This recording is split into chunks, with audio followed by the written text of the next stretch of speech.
I, I was fortunate for 42 years to kind of live my dream of the NBA. I was never good enough to be a player, so I found another way to do it. And, I did it. I was a volunteer scout for the New Orleans Jazz. Elgin Baylor was the head coach. Bill Burka was the GM, and they taught me an awful lot. And I learned under them and made my mistakes and got better.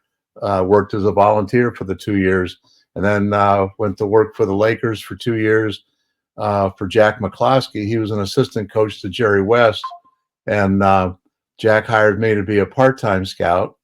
And then 2 years after that, Don Nelson and John Killalay in Milwaukee hired me to be a Western regional scout.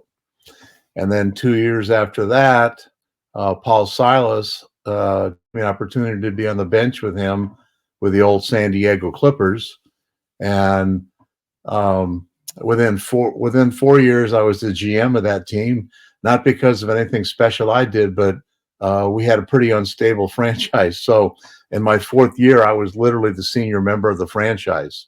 That included secretaries, that included everybody, because the turnover was unbelievable. A guy named Donald Sterling had purchased the team in my 2nd year there.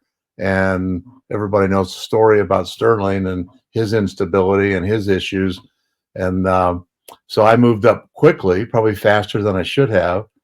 And then when he moved the team to LA, I decided I could not be part of the instability anymore, and I needed to get out of there. So I resigned and signed with the Denver Nuggets, and worked my way up to be president and GM and minority owner of the team in the last 2 years that I was there.